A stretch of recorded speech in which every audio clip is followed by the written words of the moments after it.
Hello, everyone. So, today is another day that we're blessed with. As I said before, today is April the 1st. And so, this is the first day of our new 30 days to focus on ourselves, to get ourselves where we need to be. Yesterday, I briefly talked about several different things, but honestly, I would love for you guys to come on this journey with me about self reflection, self motivation, but most importantly, about finding out who our truest self is. This can be done in many different ways. And so, throughout the next 30 days, I'm going to post videos either talking about what's going on in the world, exercising, sharing with friends on what they're doing, but I just want to make sure that we're staying in contact with each other and letting each other know that we are here for each other and that we're all in this together. I was speaking with one of my friends on yesterday, and one of the things that I discussed was that although we as adults talk about how this generation is so different from our generation, so different from the millennials, this generation actually have the best opportunity ever because they are undergoing something that many of us have not been able to undergo under this magnitude.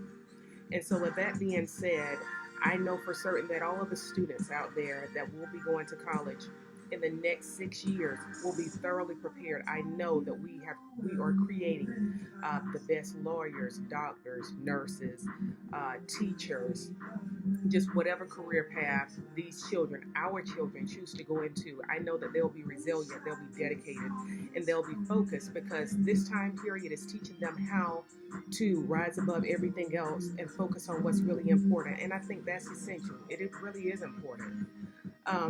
And so, with that being said, I know that there's a lot of parents out there who are, saying, "Oh my goodness, this homeschool thing is ridiculous. It's kind of too much. I don't know what to do." Look, you're not in it alone. I am a certified teacher, and guess what? Sometimes I need a break too. So don't bog your students down. Like I said before, just establish that consistent schedule and just allow them to be themselves because at the end of the day, they're still children. I mean, we're all trying to figure out our way as adults. If we don't know really what to do when we're trying to figure it out, imagine what your children are trying to do.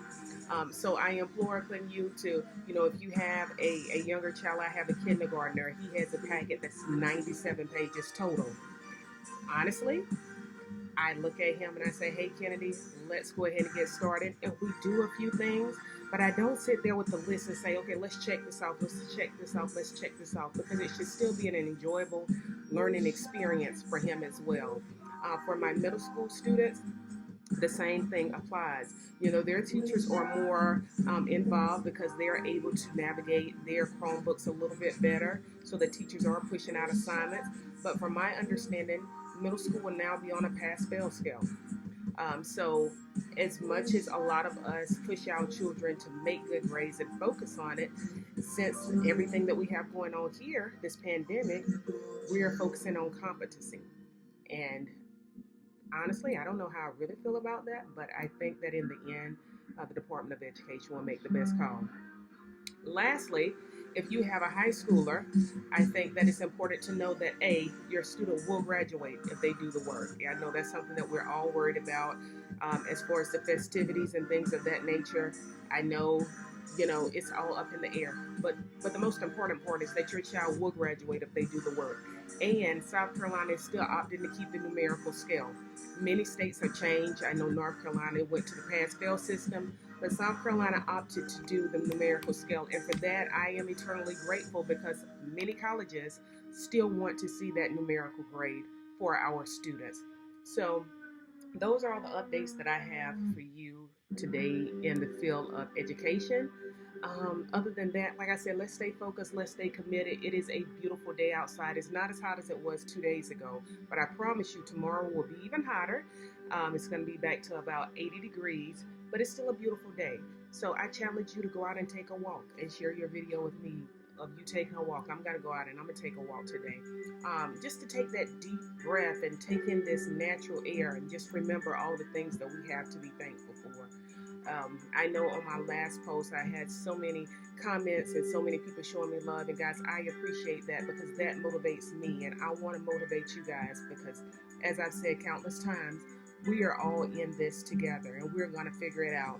So, as much as we all want to know what's going on in the world, we're watching the news, we're reading the newspaper. I'm guilty of doing that. Just remember, just because these numbers are rising does not mean that America is not is not learning what it should be learning. Is I guess is the best word to say.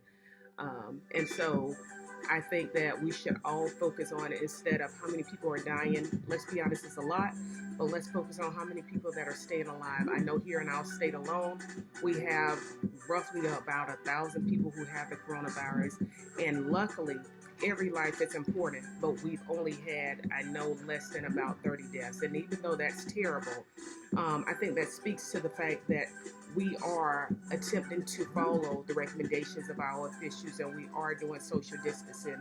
And for myself, that's hard because I love to be out and about and talking and engaging with people and sharing. But at some point, you have to use the wisdom that you have. That in my case, I'm religious. That God blessed me with to say that in order for us to be a better people, we must first learn from our mistakes. And one of the mistakes that I think that we, as a collective human race, have made is that just thinking that we're in control of everything, and we're not. So again, I implore you guys to challenge me, to hop on here with me, to embark upon this journey because we have 30 days. We have 30 days to evolve into the best version of ourselves possible. So in 30 days, I plan to come out breaking glass ceilings, and I want you along the ride with me. I want you to do the same because if I win, you win, and if you win, I win. So again, guys, it's April the 1st. It's time for us to get to our focus, to get to our duties, to do what we know is right, to ultimately do God's work. So if no one told you today that they love you, of course I do. I'm sending love and light your way. Be blessed, and I'll speak with you guys on tomorrow.